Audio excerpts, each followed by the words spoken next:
안녕하세요. 인문학 강사 문명원입니다.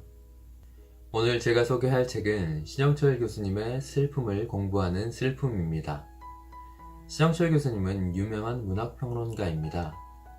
평론계의 아이돌이라고 불리는 만큼 인기도 많죠.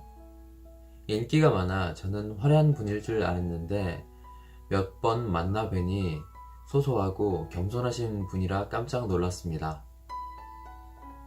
철학 전공자인 저에게 문학은 먼 나라 이야기입니다. 소설이나 시를 읽기는 하지만 전문적으로 분석하는 건 어렵죠. 이 책은 전문적으로 문학작품들을 평론한 평론집은 아닙니다. 사회와 삶 속에 스며들어 있는 문학적 요소에 대해 우리에게 설명하고 있는 책이죠.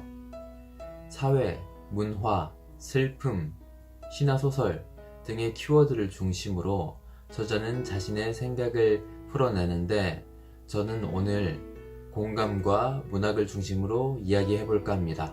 이 책의 중심 키워드는 공감입니다.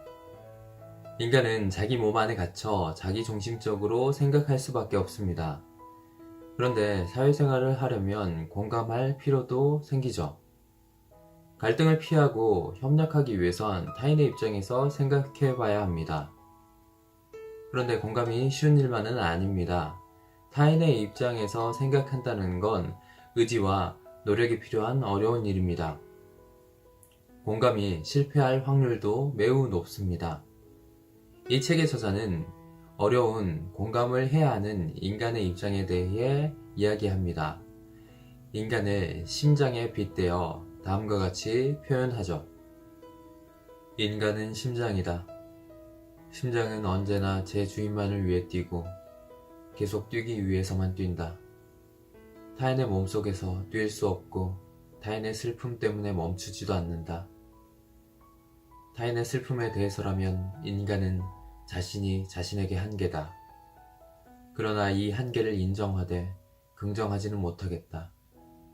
인간은 자신의 한계를 슬퍼할 줄 아는 생명이기도 하니까.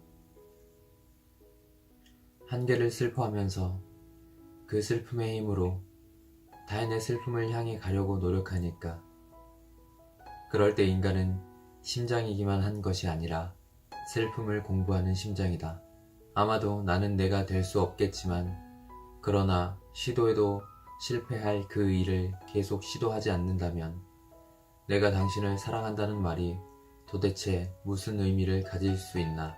이기적이기도 싫고 그렇다고 위선적이기도 싫지만 자주 둘 다가 되고 마는 심장의 비참.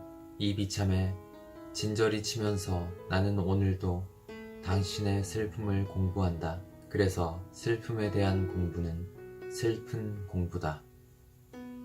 소통에 실패하거나 공감을 포기할 때 불화가 발생합니다.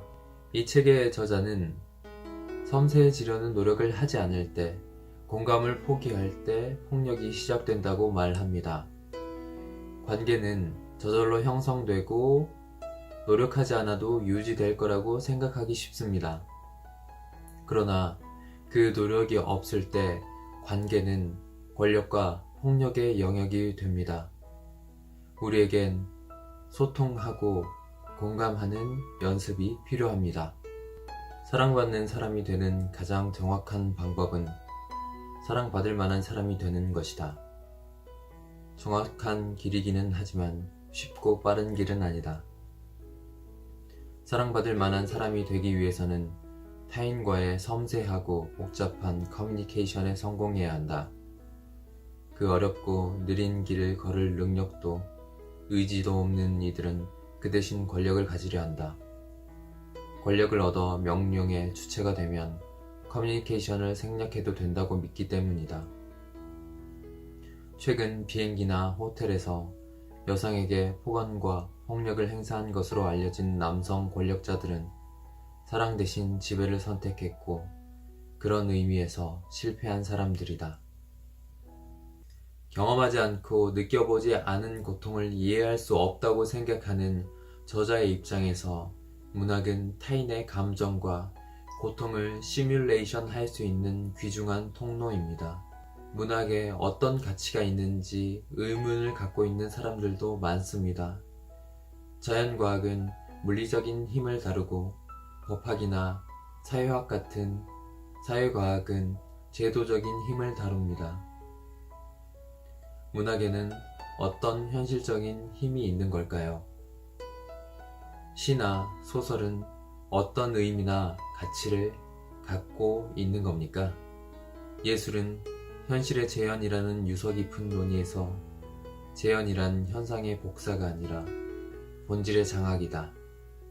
남길 것과 지울 것을 선택하는 지성이 필요한 일이다. 또 독자에게 고통을 전이시켜야 한다. 세상이 고통스럽다고 고통스럽게 말해야 한다. 그것 없이는 인지의 충격이 발생하지 않기 때문이다. 저자는 문학이 인식적, 미학적, 정서적인 기능을 갖고 있다고 설명합니다. 그중 앞의 인용구에선 인식적 기능에 대해 이야기하고 있죠. 우리는 평소에 간과하고 있던 내용을 문학을 통해 발견하곤 합니다. 단순히 사실을 나열하는 것만으론 상황을 이해할 수 없습니다. 문학은 본질을 추구하는 과정에서 우리에게 사회에 대한 통찰을 제공합니다. 개인적으로 관심이 간 부분은 멘토에 관한 이야기가 나온 부분입니다. 호메로스의 일리아드와 오디세이아를 보면 10년간의 트로이 전쟁과 그 이후 오디세우스의 여정에 관한 이야기가 나옵니다. 10년이 넘는 기간 동안 오디세우스는 집을 비웠습니다. 그의 집과 아내를 탐하는 하이에나들도 많이 모여든 상황이었죠. 그의 아들 텔레마코스는 집과 어머니를 지켜야 하는 상황이었습니다. 그 옆에 오디세우스의 친구 멘토르가 있었죠. 이 멘토르라는 사람의 이름에서 지금 우리가 사용하는 멘토가 파생된 겁니다. 아들 텔레마코스는 결국 아버지 오디세우스를 찾아 나서려는 모험을 시작합니다. 모험을 떠나기 전 멘토르로 변한 아테나 신은 텔레마코스에게 격려의 말을 전합니다. 신영철 교수는 이 부분을 설명하면서 멘토의 의미에 대해서 질문합니다. 모험을 앞두고 두려워하는 텔레마코스에게 멘토르는 말한다. 걱정 마라. 꼭 해야 할 말의 대부분은 내 스스로 생각해낼 수 있을 것이다.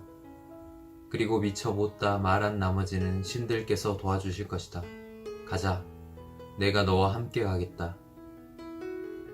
멘토에 대한 신뢰가 없다면 이러한 말은 얼마나 공허하게 들릴까. 그러니 아버지의 오랜 친구도 아닌 사람이 예컨대 교육 현장에서 짧은 시간 동안 그런 신뢰를 얻어 누군가의 멘토가 되려면 무엇이 필요할까?